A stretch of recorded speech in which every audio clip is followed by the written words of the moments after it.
This is ATL Day Ones, part of Locked On Sports Atlanta. And it starts now.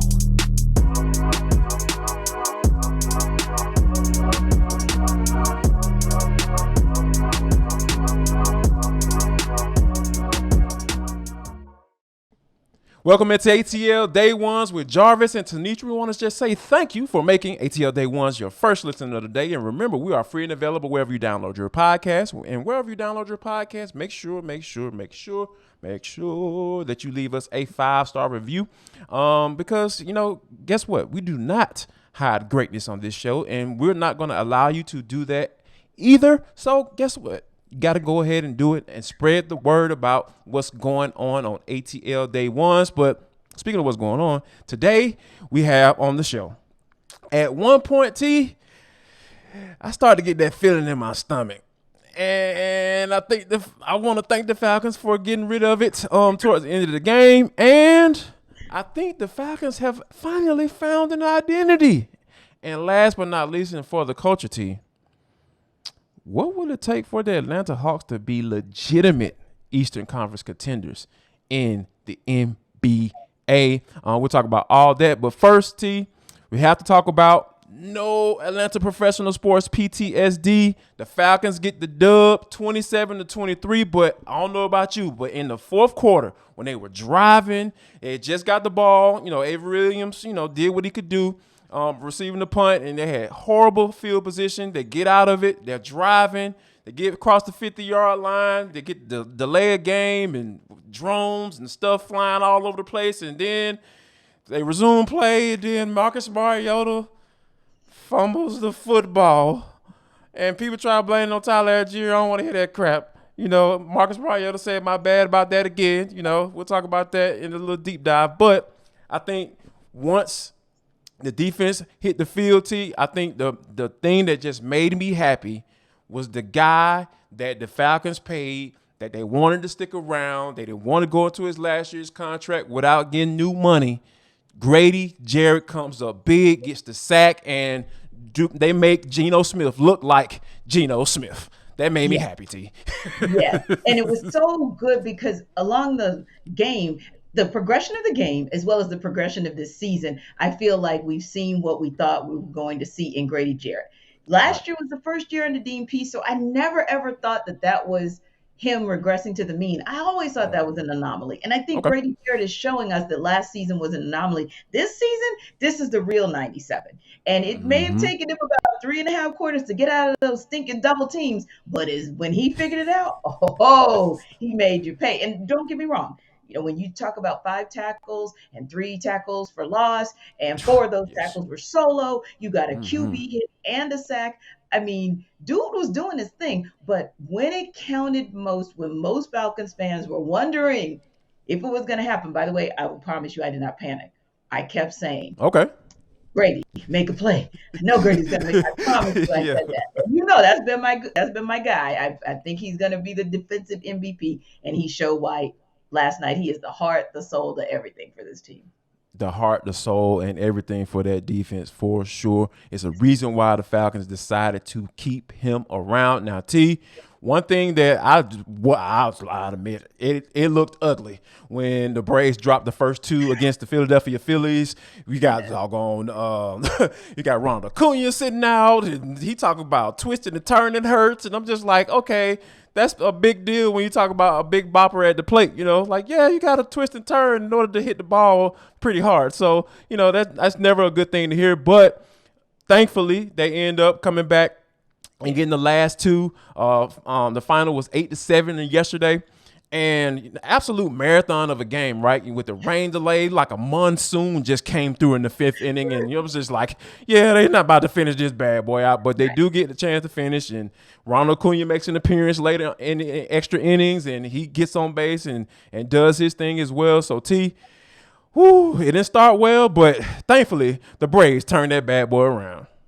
Yeah, and it was one of those situations where you needed every single run. It was great for Ronald Acuna Jr. to have that single, to give them the go-ahead run, but let's just be real. The game didn't end 8-6, it ended 8-7. So the Yeah. Michael Harris, the second single, was just as important because they ended up Yes. needing that insurance at the end of the day. So got it. Thankfully.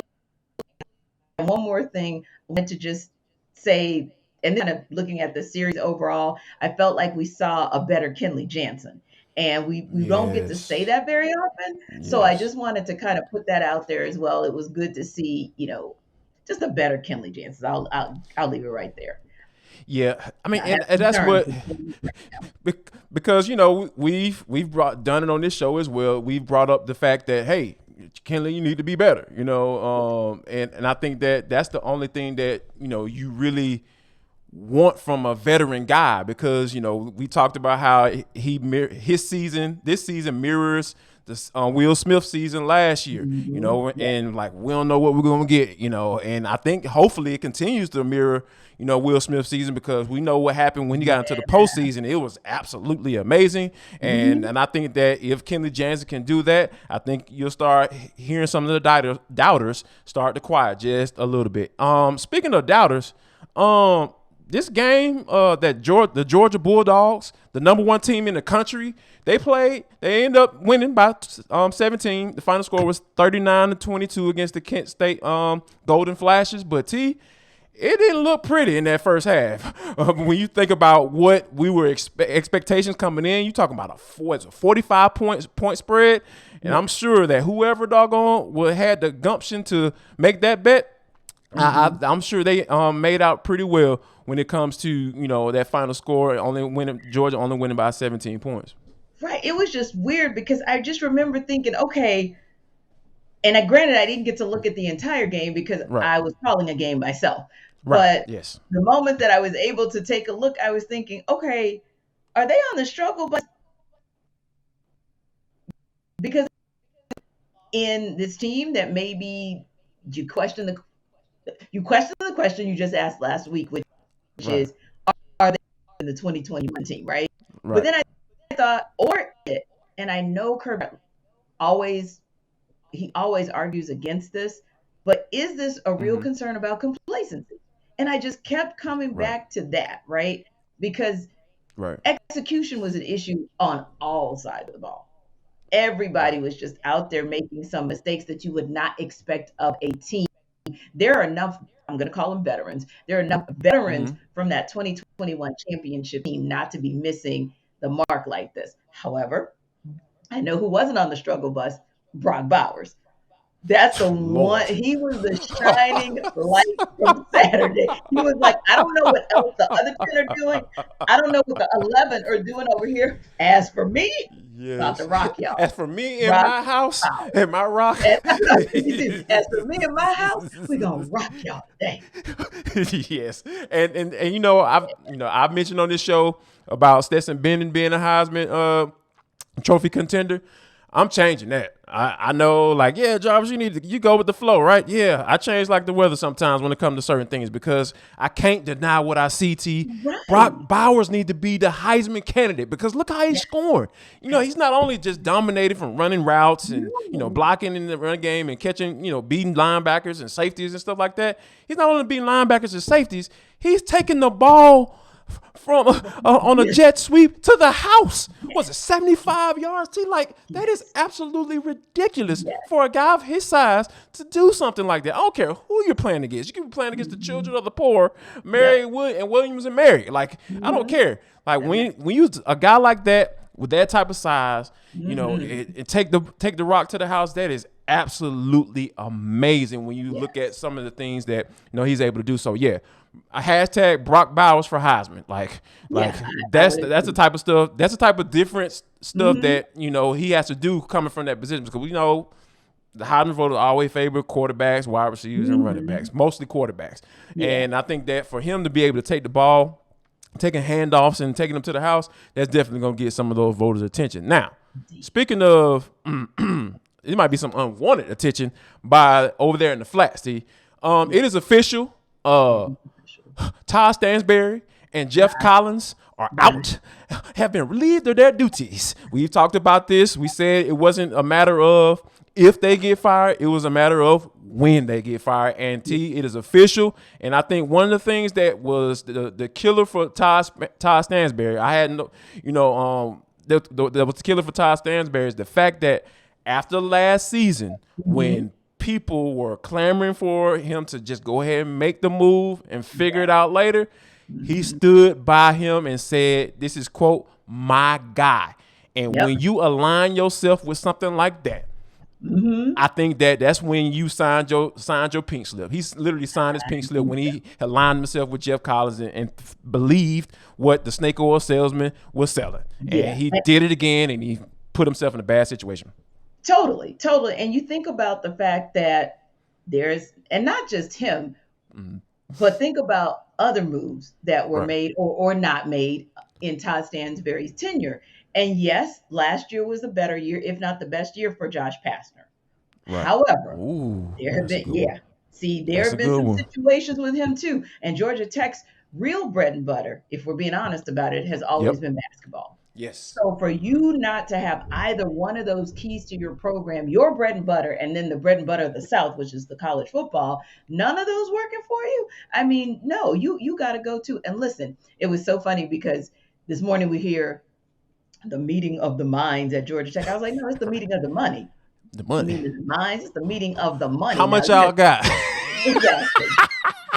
How much y'all got for Dion? Right. Bill O'Brien? I mean, how much money you got? Like, how much can we spend? Like, how much do we have to pay him out? We got Dan Mullen. We got Dan Mullen money or what? Like, what exactly. we got? Right. So you're telling me donors, you're telling me supporters that we have enough money to pay out Todd, Geoff, and get a new coach. Oh, okay, let's do it. And that conversation started and ended right there.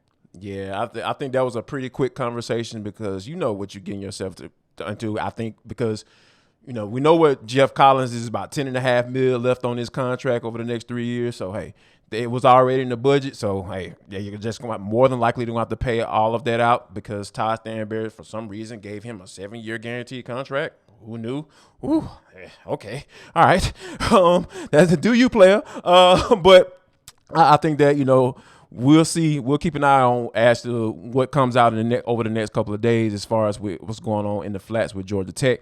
Because, hey, they are part of the Locked On Sports Atlanta coverage. We make sure we do that for you each and every day, Monday through Friday. But coming up next though, we gotta dig a little deeper into this Falcons Seahawks matchup. They get their first win of the season. We'll talk about all of that and maybe did the Falcons establish an identity? Before we do that, though, we have to talk about betonline.net. If you're trying to wonder whether or not that spread has changed, because, Georgia Tech will be taking on Pitt. Yes. That I had to go check it out because I was like, okay, you fire your athletic director, you fire your head coach. What is that point spread looking like? Y'all know what it looks like? Pitt is favored by 24 points. So, if you're trying to get a little money and you're trying to figure out which way you should go to betonline.net because they have all the information that you need. And also, guess what? How you guys listen to us on the podcast platform? Wherever you get them, you can listen to them on the podcast as well. They have all the information you need. And if you're not into college football, they got all of the side sports as well. Yeah, that's my term. The side sports, the esports, the golf, the NHL, and the NBA, that's coming up as well. So all of those things they have for you at betonline.net. So make sure you head there today or use your mobile device so you learn more about the action happening today. Because guess what, y'all? Tell you on a little secret. BetOnline is where the game starts.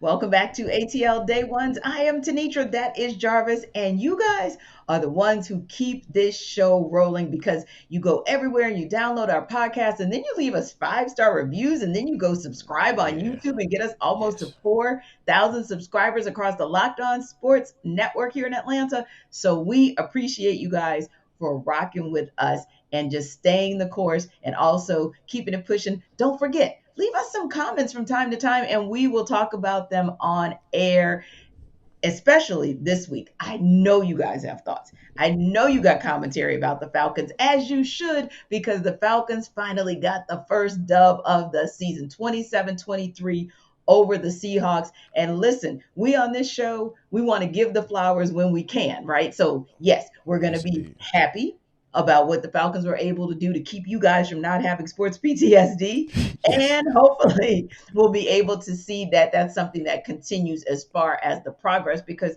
we've talked about it before, Jarvis. It's so interesting when you look at the Falcons, right? And you say to yourself, oh gosh, this defense looks leaky, or the offense looks shaky, or oh man, Younghoe Koo actually missed a field goal. And then you think about this. Yesterday was what you wanted to see. It Mm-hmm. was a closeout like no other from the defense come through, and they did that. We talked about Grady in the first segment and how critical it was, the plays that he made leading up to that critical sack, right? The sack Right. that really made all the difference. But also somebody whom we've all been waiting to wake up, Richie Grant.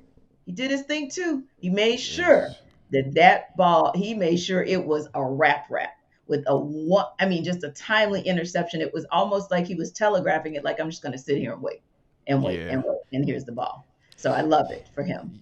Yeah. First I interception, go yes. Richie. Yes. Yes. Good job. RG. I think that's one of the things that, you really can appreciate, because he took a lot Mhm. of flack. And I Yeah. said, when Richie Grant was drafted by the Falcons, I was like, this dude is a ball player. I Yes. think he's going to be a ball player. And I think that, when you get off to a rough start, you play a Mhm. position that you really hasn't necessary to play, or what you was drafted to do. And the nickel last year, he struggled, Mhm. but he figured it out, right? He was able to figure it out, and he was able to figure out this defense too. Mhm. And to see him, all those things kind of get thrown into a pot, and now you're starting to see some of the good consequences from that, Mhm. right, from that first Yes. year experience. And I think that it's just good to see him do that. And he is a guy who I've said Mhm. it, and I say it again. He's a guy that will take the ball away. And I thought it was funny, as he talked about after the game, how during talking about that particular play, when he picked it off, he was, Mhm. he was getting ready to try and take it to the Yeah, house, because he was. they were like, man, I'm about to go. And then Right. you see Hawk running right by him, like, nah, man, get your butt Right. down, like get down, Right. get down, like the Yeah. game is over, bro. Like, It's just done. let's It's get up out of on. here, let's get this Yeah. dub and get out of here. Let's And I think get that out. was a cool thing to see too, from Hawkins' standpoint. And Mhm. hey, The like, hey, maturity. now we don't want to do anything to not get this dub. But I love the fact that Richie Grant said, hey man, I'm a competitor, I want to take this Yes. bad boy to the Yes. house, I want to score. Mhm. I love it. When this Yeah. Falcons defense, we're talking about forcing a turnover in all three Mhm. games they played in this Yep. year. T, this Yeah. is something that is a great building block to Mhm. continue to stack good games. Yeah, and I love the fact that the turnover ratio is that's a critical piece that sometimes Yes. we don't talk about a lot. Maybe sometimes we focus a little bit too much on the sacks. Except Right. I know I always say just bring pressure, because you Right. keep bringing pressure and you're going to eventually force a turnover even if you never get the sack. And I just believe Indeed.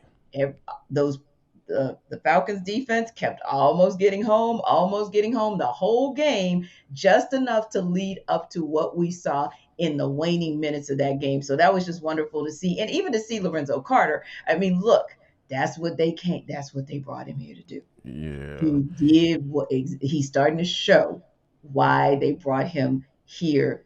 It was just good to see that as well. Now on offense, I would say without question, you have got to applaud Cordero Patterson. I mean, 141 yards T. on just 17 carries. Like, I mean, he's a beast. He was dang near Really. averaging a first down a pop, right? Yes. And like, And out here leaping over folks, that's 21 versus craziness. 31. What? No, what just happened?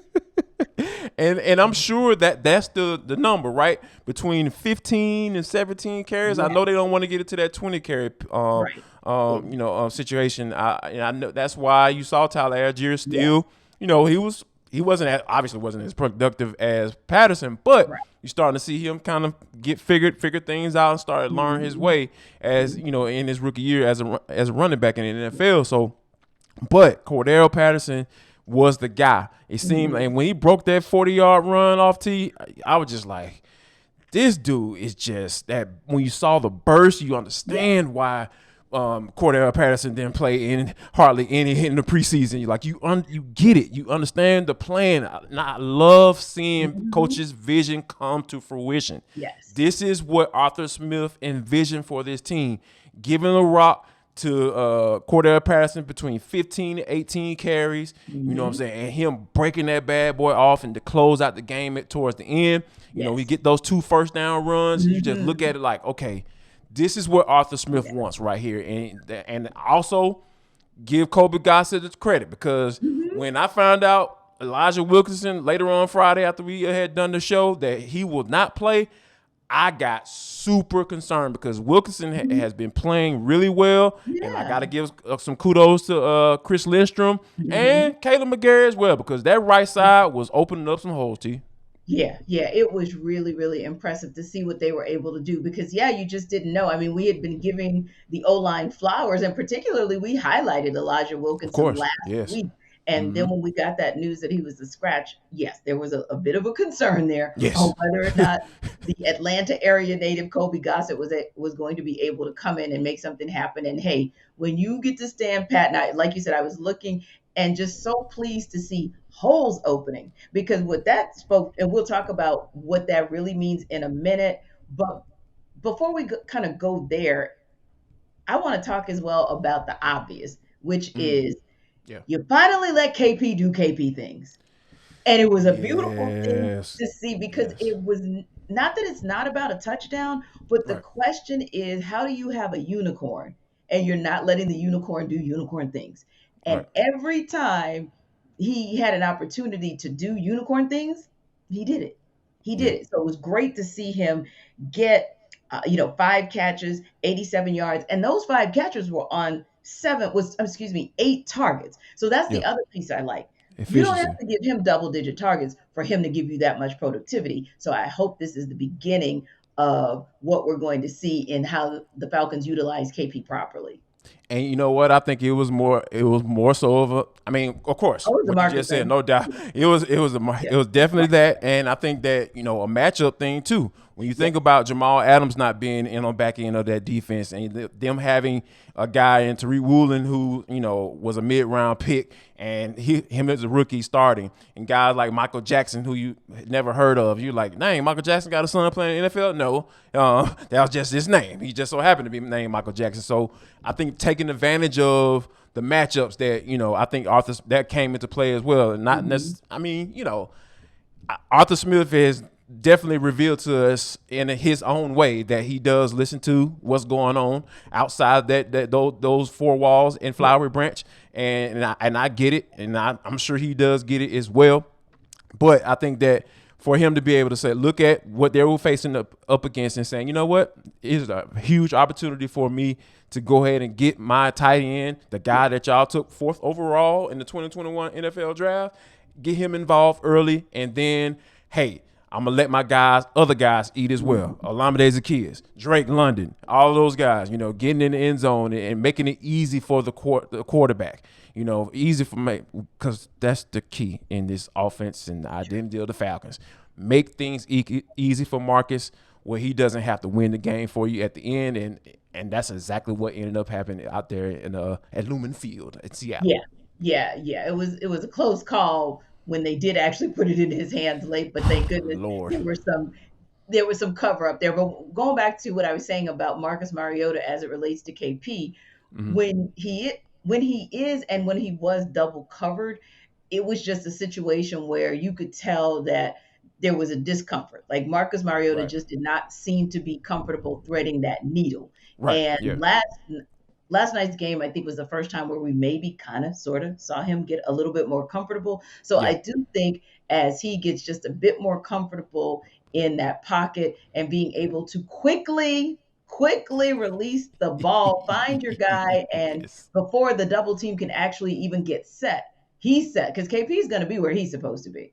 Right. So it's really on Marcus Mariota to continue to find ways to be a little more confident like he was yesterday and just thread the needle or throw it up high and let your guy catch it, throw it on his back, just do whatever you can. So I think that's the most important thing. So when we come back, we're going to talk about some really cool things in For the Culture because, man, it's their anniversary. But I also want to tell you guys about Coffee AM. So with Coffee AM, is that one thing that can get you going. Now, today, you probably didn't need it because Right. the Falcons won.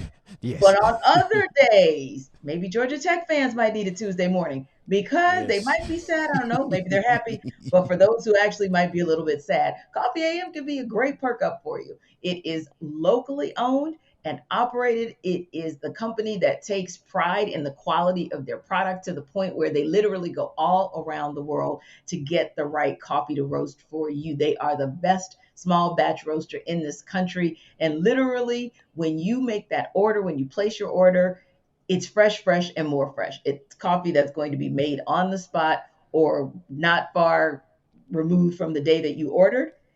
And speaking of ordering, you can go to coffeeam.com/locked on, and that first order is 15% off. And who minds 15% off of anything, especially in this economy? So you can get coffee, you can get tea if you're like me, some green tea will do you good. And also, if you want to share the riches of Coffee AM, then get yourself a gift set. Again, that is coffeeam.com/locked on for your 15% off on your first order. And yes, let's talk about an anniversary and For the Culture.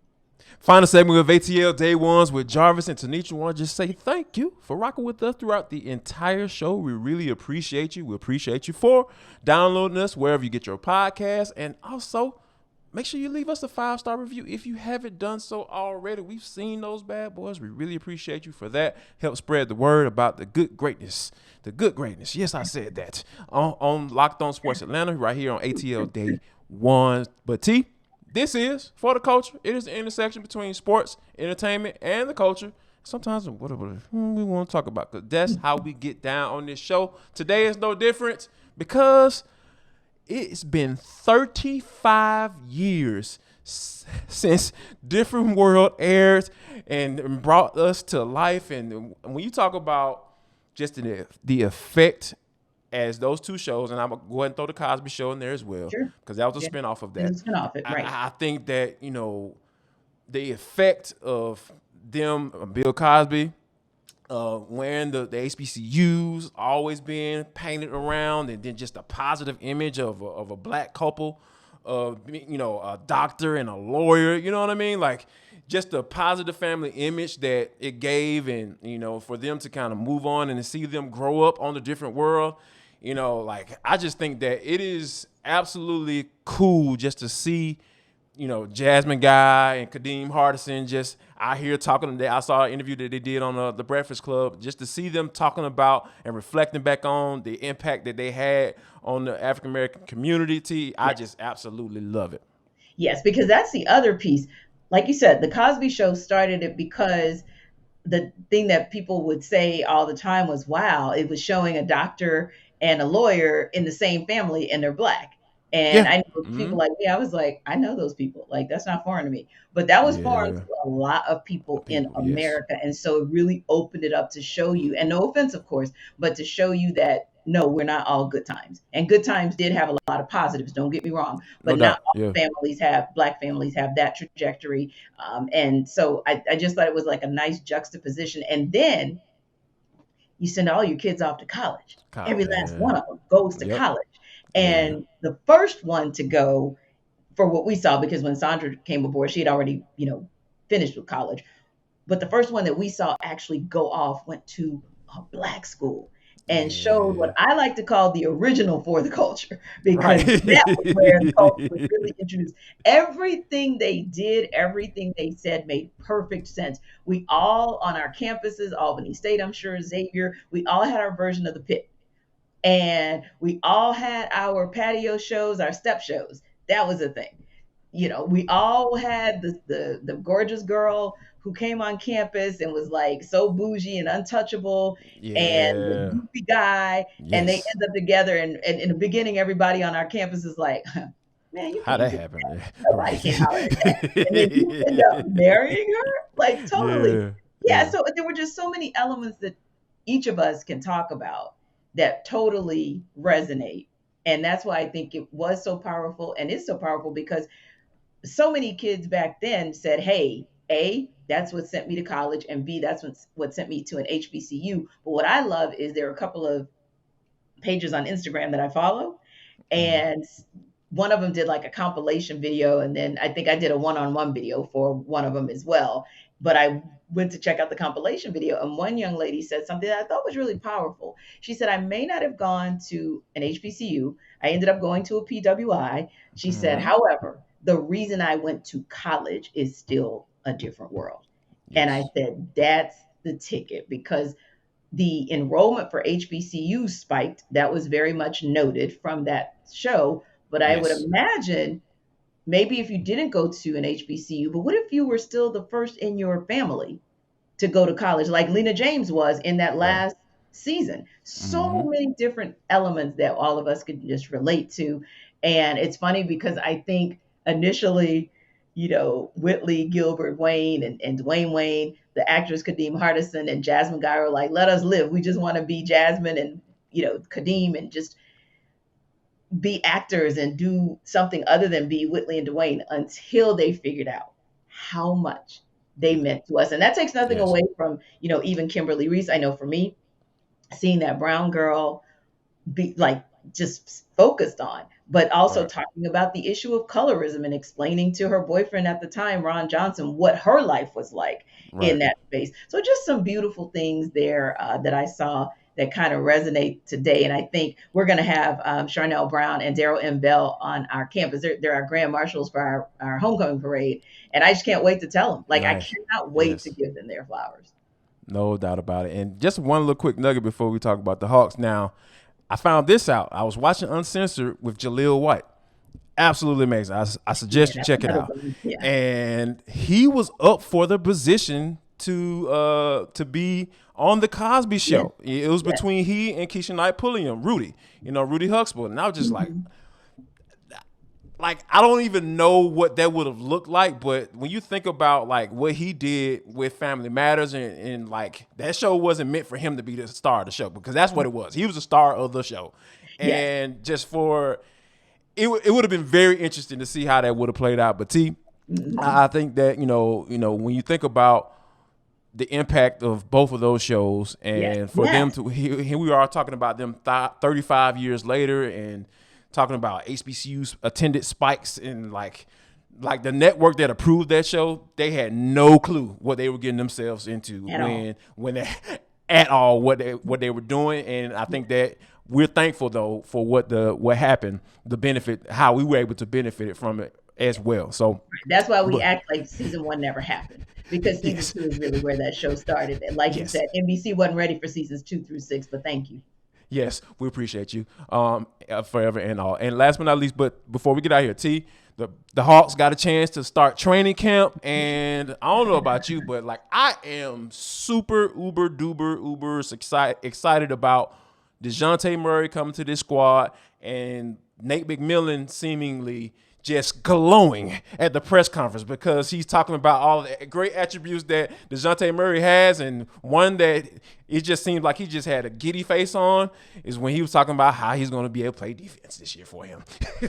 Oh gosh, yes. That's like, oh man, that's like Christmas in July for Nate McMillan. Yes, Like yes, for Lord. real, for real. Yes, But need all of that. yeah, exactly. But I do like the fact that it seems like the cohesion is there. And I do Mm-hmm. believe, I feel like they understand the assignment this time. Yes, They know that they know they were wrong.